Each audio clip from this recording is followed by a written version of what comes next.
내 떡을 물 위에 던지라. 내 떡을 물 위에 던지라. 라는 제목으로 하나님의 말씀 같이 나누도록 하겠습니다. 우리는 4주 동안 이제 오늘은 5주차가 되네요. 전도서를 통해서 은혜를 누리고 있습니다. 오늘은 그 마지막 시간으로 내 떡을 물 위에 던져라 라는 제목으로 좀 함께 같이 나눌 건데요. 먼저 말씀을 들어가면서 제가 최근은 아니죠. 조금 시간이 되긴 했는데 아주 허무한 사건이 일어난 기사를 본 적이 있어요. 그래서 제가 좀 여러분들과 같이 나누고 싶은데요. 세계 인터넷의 대강국, 대한민국. 대한민국은 5G의 시작이며 대한민국의 인터넷은 세계를 지배하고 있습니다. 그런데 그 대한민국 KT의 2021년 10월 말 한국 KT 인터넷 장애 사건을 한국에서 대대적으로 보도한 적이 있습니다. 2021년 10월 25일 월요일입니다.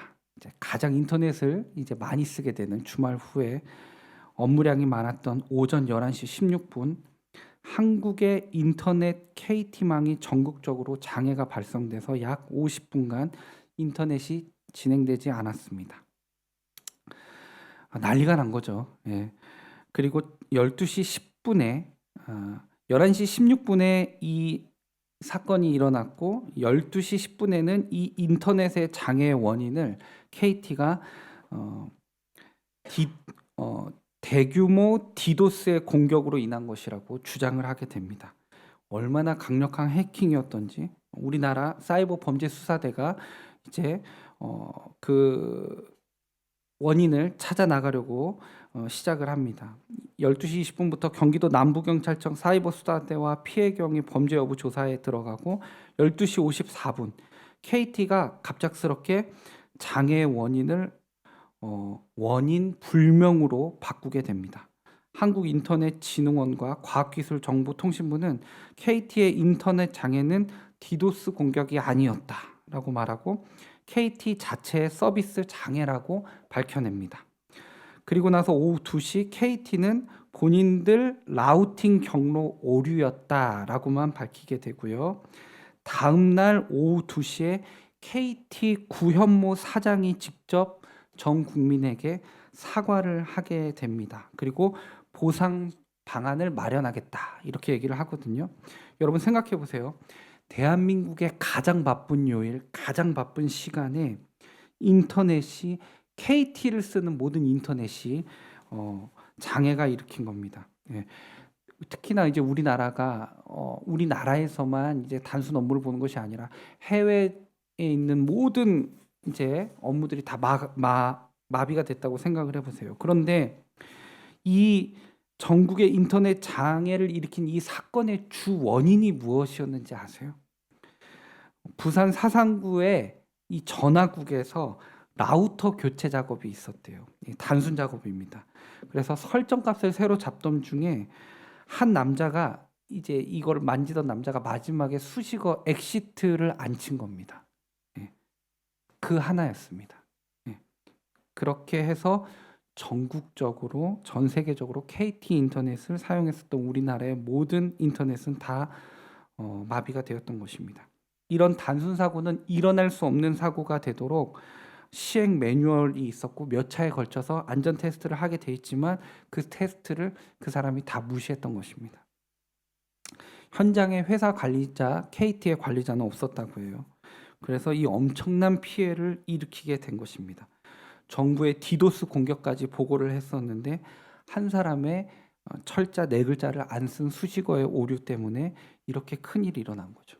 여러분 정말 허무하죠. 여러분 사람이 모릅니다. 아무리 완벽한 사람도 실수를 할 수 있고 그 실수의 파장은 우리가 셀 수 없을 정도로 세상이 그런 겁니다. 완전한 사람도 실수를 하고요. 모든 게 다 허무합니다. 여러분 우리는 4주 동안 이렇게 허무에 대해서만 이야기를 나눴습니다. 그것은 무엇이었습니까? 우리는 이 해 아래, 우리가 사는 이 땅 해 아래는 소망이 없다는 것입니다. 정말 허무하다는 것입니다. 근데 거기서 끝나지 않죠. 그래서 다 허무하다는 것이 아니라 해 위에는 소망이 있다. 해 위에 참 가치가 있다는 것이 그 솔로몬이 하는 이야기였습니다. 자, 그렇다면 이제 오늘 이 전도서를 마무리하는 시점에서 우리가 이 땅 아래에는 모든 것이 다 허무하다는 것을 알았고 해 위에 하나님께는 참된 가치가 있는 것을 알았다면 그럼 우리는 이제 어떠한 삶을 이 세상 가운데서 살아가는 것이 하나님의 기쁨이 되는 삶이요 지혜로운 삶인지 실제적인 구체적인 방안을 우리가 오늘 한번 찾아보고 나눠보기 원합니다. 저는 오늘 이 질문을 던지고 싶어요. 그렇다면 해 위에 참 소망을 두고 살아가는 크리스천은 어떻게 살아가야 할까요?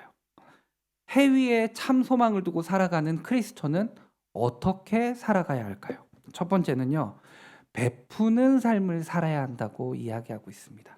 베푸는 삶을 살아야 합니다. 우리 한번 같이 따라해 볼까요? 자, 읽어보죠. 시작. 베푸는 삶을 살아야 합니다. 예, 우리 한번 1절 제가 읽어볼게요. 너는 내 떡을 물 위에 던져라. 여러 날 후에 도로 찾으리라. 자, 1절을 보면 너는 내 떡을 물 위에 던져라. 여러 날 후에 도로 찾으리라 라고 말을 하고 있습니다. 시작부터 솔로몬은 이 떡을 물 위에 던지라는 거거든요. 이 다소 이해하기 어려운 말을 하고 있습니다. 여러분, 내가 먹어야 할 빵을 왜 굳이 물에 던지죠? 그 맛있는 빵은 오븐에 넣어야 되는 거 아닌가요? 그렇죠? 오븐에 넣어서 이렇게 살짝 데피면 맛있잖아요. 입에서 녹습니다. 그렇죠? 아니면 그 빵 그냥 먹을 거면 식탁 위에 예쁜 그릇에 올려놔야 되는데 왜 솔로몬은 그 지혜 솔로몬은 떡을 물 위에 던지라고 했을까요? 이런 비상식적인 대안이 오늘 나오는 걸까? 여러분, 이게 참 황당해야 맞는 겁니다. 지금 우리의 반응이 그래야 돼요. 근데 이 오늘 말씀에서 빵을 물 위에 던지는 것의 이 행위에 대한 실제적인 의미는 구제에 대한 것을 묘사하는 것입니다. 이 베푸는 삶을 말하는 거예요. 예. 그러니까 빵을 굳이 물에 던지라는 것은 구제를 하되 아무런 대가를 바라지 말라는 것입니다. 그렇죠? 여러분, 물에 던진 빵 더 이상 우리가 어떤 기대를 합니까? 그 빵에 대해서는 이제 기대를 놓는 겁니다. 에이, 놓쳤네. 에이, 저거 버리는 거. 우리 단념하잖아요. 구제를 말하는 겁니다. 구제는 내게 다시 돌아올 수 없는 거죠. 내 것을 그에게 베푸는 것입니다. 네. 여러분, 물 위에 빵을 던지는 사람이 있다고 생각해 봅시다. 그 사람은 그 빵이 자신에게 다시 돌아올 것이라는 기대를 하지 않습니다. 이와 마찬가지로 구제도 그렇게 해야 합니다. 여러분, 우리도 우리가 가진 소중한 것을 좀 붙들고 있지 않습니까? 여러분들이 가지고 있는 소중한 것들 뭐가 있습니까? 이제 각각 좀 차이는 있을 것 같아요. 여러분들이 절대 포기할 수 없는 여러분들이 가지고 있는 그 보물. 그런데 여러분, 그 보물을 좀 나눠 가져야 한다는 것입니다. 이제는 우리가 물 위에 빵을 던져야 합니다. 가치 있는 목적과 귀한 동기를 가지고 아름다운 일을 위해서 내가 가진 것을 던진다면 그것은 낭비가 아니라고 이야기하고 있습니다. 자, 1절 후반부에 뭐라고 얘기하냐면요. 또 이상한 말이 있어요. 자, 보세요. 너는 이 떡을 물 위에 던져라. 여러 날 후에 도로 찾으리라. 물 위에 던진 빵을 다시 도로 찾는데요. 여러분, 이것도 이상하죠. 자, 이게 무슨 말일까? 물 위에 빵을 던지는 행위 자체가 구제를 할 때 대가를 바라지 말고 던지라는 것인데 그 결과가 어떻다고 해요? 여러 날 후에 도로 찾아온대요. 어떻게 해서 이런 결과가 발생하는 것일까? 그것은 바로 가난한 자를 지으시고 그들을 긍휼히 여기시는 하나님께서 이처럼 선한 일을 행하시는 사람들의 그 선한 행동을 직접 갚으신다는 것입니다. 자, 그러니까 내가 이 땅에서 내가 가지고 있는 것을 나눈다고 던졌을 때에 나는 그것이 도로 찾아올 수 없다고 생각할지 모르지만 후에 시간이 지났을 때 하나님께서 그것을 갚으신다는 것입니다. 하나님의 나라에 상급이 있다는 것입니다. 여러분, 그래서 오늘 솔로몬은 그 하나님의 신실하심, 하나님의 성실하심을 두고 확신하는 가운데 이렇게 얘기하는 것입니다. 네가 가지고 있는 것을 자신 있게 던져라. 그러면 후에 분명히 너한테 돌아온다. 여러분, 구제는 그런 것입니다. 여러분, 우리가 여기 일본에 있을 때 전도하기 정말 쉽지 않죠. 예. 한국도 힘들지만 우리들 입을 모아 말합니다. 일본은 정말 전도하기 힘든 곳이라고. 심지어 일본에 선교를 온 선교팀도 한국에 가서 선교 보고를 그렇게 해요. 일본은 복음을 전하기가 정말 쉽지 않은 곳이라고. 여러분, 그런데요. 여러분, 이 복음을 전하기 힘든 가운데 그들에게 하나님의 영향력을, 주 예수 그리스도의 향기를 전할 수 있는 효과적인 방법이 있다는 거 아십니까? 저들의 막힌 귀와 저들의 무시를 저들의 따뜻한 시선으로 돌릴 수 있는 방법이 있다는 거 아세요? 구제입니다. 여러분, 도움을 필요로 하는 자에게 우리가 가진 것을 무리에 던진다고 생각해 보세요. 저들의 눈이 절대 우리를 무시할 수 없습니다. 저들은 감사와 귀 기울임과 주목으로 우리에게 오게 될 것입니다. 그때 하나님의 영광을 드러내게 되는 것입니다. 이것은 하늘의 상급을 쌓는 행위예요. 구제는 하나님의 영광을 드러낼 수 있는 절호의 찬스가 되는 것입니다. 여러분, 우리가 어떻게든 복음을 전하려고 해보십시오. 이 일본에서 얼마나 어렵습니까? 그러나 구제는 그 모든 것을 가능케 한다는 것입니다. 이것이 구제에 엄청난 능력이 있음을 우리는 알 수 있습니다. 그 지혜롭다던 솔로몬은 그 지혜를 우리에게 전수하는 것입니다. 네가 가지고 있는 그 빵을 물 위에 던져라. 그러면 그것을 도로 찾을 수 있을 것이다. 그것이 하나님이 기뻐하는 것이라는 것입니다. 여러분, 우리 안에 계신 하나님의 그 사랑을 그들도 보게 되는 기회가 되는 것입니다. 2018년 겨울 12월 29일 연말에 제가 섬기고 있던 수지 청년들과 또 대학부에 있는 대학생들이 함께 수원역을 찾았습니다. 이것은 단순히 그냥 찾은 것이 아니었고 제가 섬기고 있는 촌에 있는 한 청년 커플이 기도하면서 준비한 프로젝트였습니다. 그것은 뭐냐면 여러 구자를 만들어서 본인이 구제 사역으로 도울 수 있을 만큼 헌금하는 것이었습니다. 그래서 직접 자리에 참여는 못해도 자신의 돈을 10,000원이든 20,000원이든 50,000원이든 100,000원이든 자원해서 돈을 모았고 그 돈으로 수원역에 있는 수많은 노숙자들을 따뜻하게 보낼 수 있도록 하는 것이었습니다. 저 사진이 제가 그날 12월 29일 날 같이 사역을 하고 저기에는 한 10대 명이 빠지긴 했어요. 지금 빠진 거예요. 봉사를 하고 이제 찍은 사람은 마지막까지 남은 사람인데 저 때가 제 기억으로 영하 10도에서 영하 12도입니다. 엄청 추웠어요. 근데 이제 그날 가서 우리가 준비한 복음 카드와 따뜻한 간식과 방한용품을 이제 전달하는 시간을 가졌는데요. 너무 좋아하는 거예요. 예, 사람들이 노숙자들을 그렇게 따뜻하게 쳐다보고 다가오고 선물을 주는데 얼마나 좋아했겠어요. 저들이 우리에게 다가왔어요. 그리고 선물을 주는데 제가 그때 너무 마음이 짠했던 거는 그 사람들이 얼마나 추웠던지 우리 청년들이 차고 있는 그 방한용품들 있잖아요. 귀마개랑 목도리랑 장갑이 있는데 그거를 좀 주면 안 되냐는 거예요. 근데 이제 우리 애들이 그걸 다 빼는 거예요. 그래서 드리는 거예요. 많이 추웠는데 그렇게 다 빼서 주는 거예요. 드리고 주님이 우리 힘들지만 고생하시는 우리 여러분들을 사랑한다고 복음을 전하고 오는데요. 그날 저 사진을 보시면 알겠지만 저희가 너무 행복했어요. 추운데 추운지 모르고 사역을 했거든요. 저는 좀 전날 지각을 했어요, 솔직히. 근데 우리 청년들은 일찍이 몇 시간 동안 그 노숙자들과 시간을 가지고 너무 행복하게 돌아왔었어요. 그때 알게 됐어요. 아, 물 위에 빵을 던지는 게 되게 행복한 거구나. 세상은 이해할 수 없어요. 내가 가진 것을 주는 건 낭비예요. 그리고요, 비상식적인 행동이에요. 미련한 거예요. 그런데 하나님께서는 솔로몬을 통해서 우리에게 가르쳐 주세요. 하늘의 상급이 크다. 하나님의 영광을 드러내게 된다. 기쁨이 있어요. 구제를 하는데 기쁨이 있어요. 여러분, 복음 전해 보셨어요? 여러분, 그 복음을 자랑스럽게 전했을 때 그 쾌감을 여러분 느껴보셨습니까? 그 전도의 맛을 본 사람은 전도하러 나갑니다. 왜냐면요, 그 하나님께서 주시는 그 기쁨이 있는 거예요. 여러분, 구제의 기쁨이 있습니다. 세상은 이해할 수 없지만 우리 크리스천은 거기에서 은혜를 누리는 것입니다. 사도행전 3장에 보면요, 이런 사건이 있어요. 성전 미문에 안진뱅이가 있습니다. 예.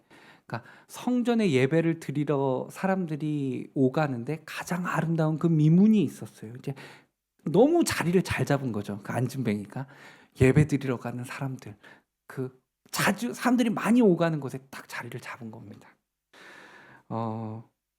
그 안진뱅이가 그 자리에서 그날 원했던 게 무엇일 것 같아요? 아마 그 자신이 달라고 하는 돈을 얼마를 줄까를 되게 기대했을 거예요. 그런데 어느 두 사람이 예배를 드리러 가는데 갑자기 그 안진뱅이 앞에 서게 된 거죠. 아마 안진뱅이는 엄청 기대했을 겁니다. 오, 왔다. 저 사람들 뭔가 좀 높은 사람들이다. 그런데 갑자기 이상한 말을 해요. 은과 금은 나는 없다. 그러나 내가 있는 것으로 줄 테니 받아라. 예수의 이름으로 주노니 일어나 걸어라. 난 돈을 원하러 앉아 있는데 정말 그 안진뱅이에게 필요한 것이 무엇인지를 베드로가 외친 거죠. 예수의 이름으로 일어나 걸어라. 다리에 힘이 생기고 안진뱅이가 일어나게 되는 것입니다. 일어나서 뛰거든요. 그리고 찬양을 해요. 그 안진뱅이가. 근데 거기에서 클라이막스는 성전 안으로 들어가 버리는 것입니다. 정말 필요한 게 뭐였을까요? 주님을 만나는 거죠. 예수 이름의 능력이 거기에서 발휘되는 거예요. 그 안진뱅이가 그 성전 미문에 돈을 받으려고 앉아 있었던 안진뱅이가 주님을 만나요. 주님을 찬양해요. 여러분, 이겁니다. 말씀 가운데 마태복음 10장 42절에 이런 말이 있어요. 이런 말씀이 적혀 있어요. 또 누구든지 제자의 이름으로 이 소자 중 하나에게 냉수 한 그릇이라도 주는 자는 내가 진실로 너희에게 이르노니 그 사람이 결탄코 상을 잃지 아니하리라 하시니라. 여러분, 생각해 보세요. 냉수 한 그릇까지도 베풀면 상을 주시겠다고 주님께서 약속하세요. 이 냉수 한 잔이요. 냉수 한 잔. 한 잔 마실게요. 이 냉수 한 잔. 그런데 하물며 우리가 가진 그 포기할 수 없는 떡, 포기할 수 없는 그 빵을 우리에 던지는 여러분들의 그 아름다운 행위를 주님께서 어떻게 잊으실 수 있겠습니까? 기억하실 수밖에 없죠. 여러분, 우리 청년부에서도 이렇게 물 위에 빵을 던지는 행위를 좀 계획하고자 합니다. 이번 겨울이고요. 사실 여러분, 이 구제와 헌신은 강요하는 것이 아닙니다. 제가 되게 조심스러워요. 이거는 여러분들이 마음에 내키고 내 마음에 자원하는 마음이 있으면 언제든지 함께 하시면 됩니다. 신죽구에 이렇게 많은 노숙자가 있다는 거를 제가 보고 놀랐어요. 이렇게 우리 교회 가까운 곳에, 심지어 우리 교회랑 너무 가까운 터널에도 항상 주무시는 두 분의 노숙자가 계시고, 우에노 공원에는 또 많은 노숙자분들이 모여 계신다고 하더라고요. 그래서 기도하면서 그분들을 어떻게 도울 수 있을지를 고민해 보려고 해요. 이거는 우리 교회 예산이 아니라 우리들이 커피를 덜 마시고 한번 금식도 해보고, 그렇게 해서 우리들이 예산을 모아서 한번 속옷도 사보고, 그 노숙자들이 엄청나게 받고 싶어하는 게 속옷이래요. 속옷. 저는 놀랐어요. 우선 방한용품, 핫팩 이런 건 줄 알았거든요. 속옷이 필요하대요. 따뜻한 히트텍도 우리가 좀 사볼 거고요. 저는 핫팩도 사보고 싶고, 귀마개, 장갑도 좀 사드리고 싶고, 그래서 우리가 한번 찾아가는 겁니다. 그리고 우리는 씨앗을 뿌리는 거예요. 그 뒤에 추수는 우리 주님 몫입니다. 여러분, 우리가 할 수 있는 거는 그렇게 대단한 게 아니에요. 우리가 그날 그 주님을 믿게 하는 게 아니에요. 우리는 그냥 전하는 것입니다. 우리는 하나님의 영광을 드러내고 오는 거예요. 그냥 물 위에 빵을 던지는 겁니다. 여러분, 물 위에 빵 던지는 거 얼마나 쉬워요. 그 물 위에 빵이 던져서 그 빵이 어떻게 변해서 내 자리에 나타나는 걸로 하려면 그거는 어렵지만, 물 위에 빵을 던지는 건 정말 쉬운 겁니다. 우리는 물 위에 빵을 던질 거예요. 우리가 가지고 있는 거를 가지고 가는 겁니다. 그들이 주님을 바라보게 되는 거는 우리 하나님의 영역이에요. 그 이제 우리 주님이 하실 거예요. 근데 기억하십시오. 하늘의 상급이 있습니다. 그 후에 우리는 도로 찾을 것입니다. 어디에서요? 이 땅에서는 소망이 없어요. 그런데 그 참된 가치가 있는 하나님의 나라에서 우리는 도로 상을 찾게 되는 것입니다. 여러분 기대되지 않으십니까? 저는 이렇게 설교를 전하면서도 너무 기대가 됩니다. 우리를 통해서 하나님께서 이 신주쿠와 이 우에노 지역을 어떻게 변화시키실지. 자, 크리스찬이 추구해야 될 삶의 모습은 어떤 모습일까요? 두 번째는요, 계산하지 않고 순종하는 삶을 살아야 한다는 것입니다. 여러분, 계산하지 않고 순종하는 삶을 살아야 합니다. 제가 일부러 앞에 계산하지 않고를 넣었어요. 자, 4절 같이 한번 읽어볼게요. 4절이요. 여러분들이 읽어보죠. 시작.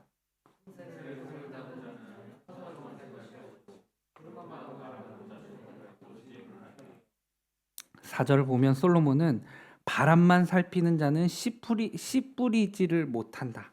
그리고 구름만 살피는 자는 추수하지 못한다고 말하고 있습니다. 자, 제가 쉬운 성경으로 한번 좀 더 읽어볼게요. 4절이요. 쉬운 성경으로. 바람만 살피는 자는 씨 뿌리지 못하고 구름만 살피는 자는 추수하지 못한다. 예. 이게 뭘 말하는 거냐면 여러분 날씨를 보니까 씨 뿌리기에 전혀 적합하지 않은 날씨예요. 그러면 씨를 안 뿌리는 게 당연한 겁니다. 자, 날씨가 흐린데 씨를 뿌리러 가는 거는 참 어리석은 행동입니다. 오늘은 거두기에 적합하지 않은 날씨다. 구름이 낀 날이다. 그러면 오늘은 패스하는 겁니다. 누가 나가서 거두는 작업을 하겠습니까?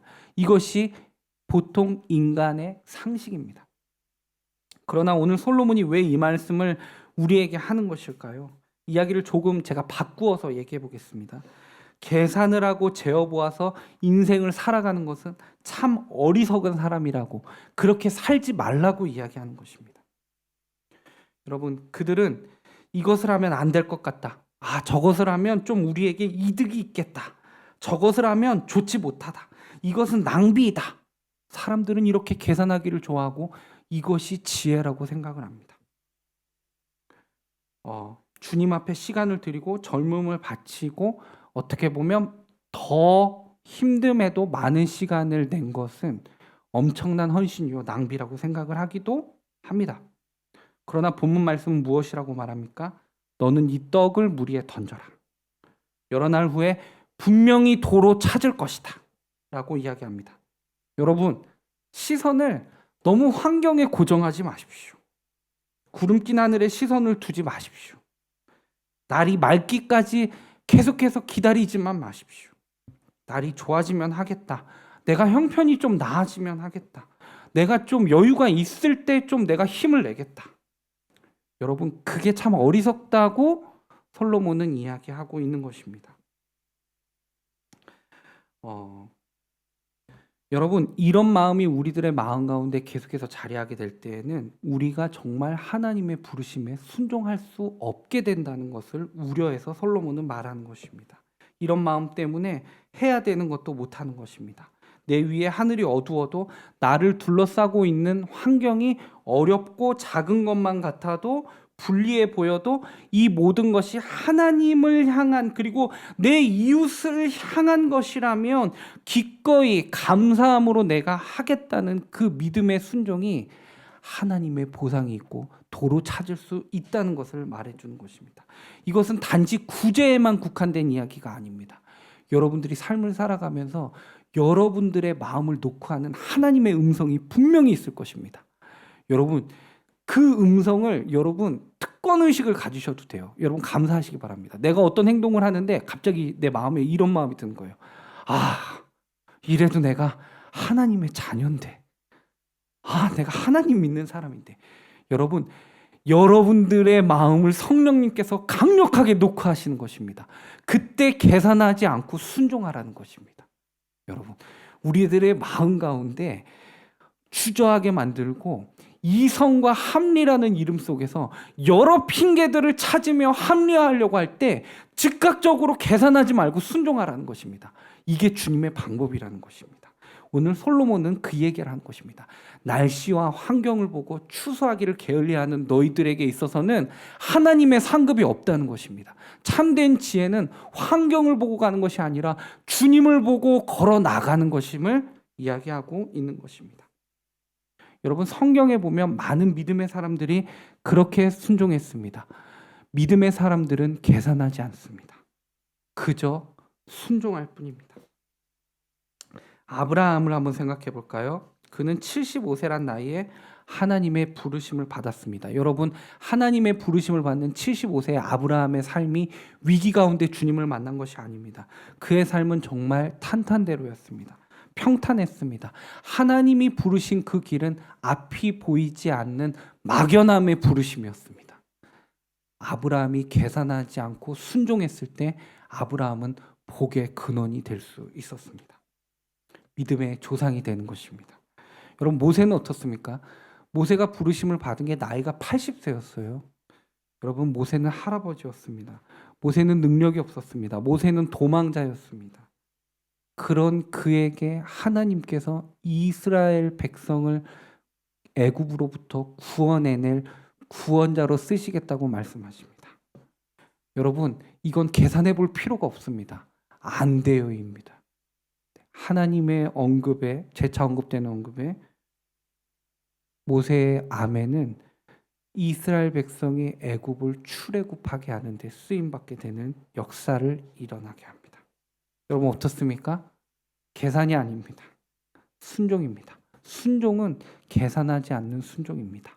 핑계가 필요 없는 것입니다. 그런데 그것이 하나님이 보실 때 그렇게 좋다는 것입니다. 여러분, 신약의 삭개오라는 사람 아세요? 삭개오라는 사람은 일단 우리가 되게 닮고 싶어하는 사람일 수 있어요. 삭개오는 부자였습니다. 여러분, 부자라는 게 뭐냐면 돈이 많다는 거죠, 그렇죠? 예, 그리고 세리장이었습니다. 그러니까 지금으로 따지면 국세청장입니다. 예, 끝발이 있습니다. 잘 나갔어요. 예. 그런데 삭개오에게 단점이 있었습니다. 뭐 이걸 또 단점이라 해야 될지 모르겠는데 키가 좀 작았습니다. 예, 키가 작았고요. 키가 작은 거는 중요하지 않아요. 삭개오가 정말 힘들었던 삭개오의 어려운 부분 뭐였냐면 사람들이 삭개오를 싫어했다는 것입니다. 동족의 피를 빨아먹는 매국노다. 그래서 삭개오가 오면 사람들이 침을 뱉기 시작했고 왕따를 시켰습니다. 삭개오는 외로운 사람이었어요. 외로움을 당해본 사람은 압니다. 이 외로움이 얼마나 심한 괴로움인지. 그런데 삭개오 앞에 어떤 소식이 들려요. 슈퍼스타가 등장했다는 겁니다. 그분이 여리고에 들어왔다는 겁니다. 삭개오가 그 우울한 마음의 병 가운데 그분은 나를 고칠 수 있을까? 난 그분 한번 보고 싶다는 마음이 마음 가운데 동요하는 겁니다. 그래서 그 여리고에 예수님이 입성하실 때 가는데 이게 웬일? 삭개오는 키가 너무 작습니다. 사람들의 등짝과 엉덩이만 보일 뿐입니다. 그때 삭개오가 결심한 게 뭐예요? 돌무화과 나무로 올라가죠. 근데 예수님께서 말씀하세요. 삭개오야, 빨리 내려와. 속히 내려오너라. 내가 오늘 너희 집에 갈 거야. 근데 그 9절에 뭐라고 나오냐면 5절에 누가복음 19장이거든요. 누가복음 19장 5절에 속히 내려와 영접하거늘. 속히 내려와 영접하거늘. 바로 내려와요. 계산하지 않아요. 뭐 생각하지 않아요. 주님의 부르심에 순종하는 겁니다. 그날 구원이 이릅니다. 삭개오의 병이 나아지고요. 삭개오가 자신이 가진 것을 물 위에 던지겠다고 해요. 오히려 2배만 갚아도 되는 것을 4배로 갚겠다는 고백이 일어나요. 예수님을 만난 거예요. 여러분, 주님의 부르심에는 즉각적으로 순종하는 것입니다. 우리 한국인들의 특징이 뭡니까? 빨리빨리 못 참아요. 그렇죠? 뭐 자판기 눌러도 나오고 있는데 손이 들어갑니다. 그렇죠? 그 컵라면 3분을 못 참고 열어서 저어준 게 우리 대한민국이잖아요. 패스트푸드, 그 아세요? 맥도날드 드라이브스루 우리나라가 시작한 겁니다. 이제는 커피도 이제 마시죠? 드라이브스루로 빨리빨리. 그런데 하나님의 부르심에는 빨리빨리가 안 돼요. 안 돼. 계산하지 않는 것입니다. 즉각적으로 순종하는 것입니다. 하나님의 음성에 즉각적으로 순종할 때 하나님의 상급이 있는 것입니다. 여러분, 우리 삶 가운데 여러분에게 주시는 마음이 분명히 있어요. 오늘 돌아가는 시간과 내일부터 시작하는 전쟁과 같은 직장 생활과 학업 가운데서도 여러분들의 마음이 하나님의 관점에서 부딪히는 타협점을 만들려는 여러분들의 모습을 발견하게 될 거예요. 그때 성령의 노크하심이 있을 때 여러분 즉각적으로 순종하시기 바랍니다. 그게 지혜입니다. 하늘의 상급이 있다는 것입니다. 하나님께서 여러분들 마음 가운데 성령의 노크를 한다는 것은 여러분 특권이에요. 이건 부담이 아니라 특권입니다. 세상 사람들은 가지고 싶어도 못 가집니다. 여러분 믿음으로 반응하시기 바랍니다. 이제 말씀을 맺겠습니다. 여러분 우리는 5주 동안 전도서에 대해서 말씀으로 은혜를 함께 나눴습니다. 분명한 것은 이 전도서는 솔로몬이 노년에 푸념하듯이 허무한 인생을 노래한 책이 아니라는 것입니다. 모든 것을 다 누려보았던 솔로몬이 자신이 사랑하는 크리스천들에게 이렇게 살라고 이야기한 내용이라는 것입니다. 깨달은 것을 나눈 것입니다. 그리고 아직 젊은 우리들에게 어떻게 사는 것이 참된 것인지 영원한 것인지를 깨닫게 해주는 것입니다. 여러분 우리가 이제 이 전도서를 마무리하면서 12장 1절을 읽고 이제 우리가 기도하면서 마무리했으면 좋겠습니다. 화면 보여주시겠어요? 네, 우리 한번 같이 읽어보죠. 시작. 너는 청년의 때에 너의 창조주를 기억하라. 아멘. 여러분 바쁘죠? 힘들죠? 네, 저는 여러분들이 너무 쉴 수 있고 소중한 이 주일에도 이 자리에 나와서 주의 말씀을 사모하는 여러분들의 모습이 말씀을 선언하면서도 되게 짠해요. 너무 좋고 행복해요. 여러분들 지금 이 자리에서 여러분들이 너무 수고하고 있다는 거 하나님께서 더 잘 아십니다. 그런데요, 여러분 그 순간순간 잊지 마십시오. 여러분 청년의 때에 하나님께서 여러분들에게 요구하시는 믿음이 있습니다. 창조주 하나님을 기억하는 것입니다. 순간순간 힘들 때, 지칠 때, 내 자신을 자책하게 될 때, 외로울 때, 또 승리의 쾌감을 느낄 때 여러분 창조주 하나님을 기억하십시오. 그리고 하나님께 감사하십시오. 그리고 이 땅에 소망을 두기보다 참된 하나님의 나라에 소망이 있음을 알고 하나님의 상급을 구하며 열심으로 빵을 물 위에 던지십시오. 그러면 하나님은 여러분들에게 너무도 큰 상급을 준비하시며 여러분들을 기뻐 맞이할 것입니다. 기도하겠습니다.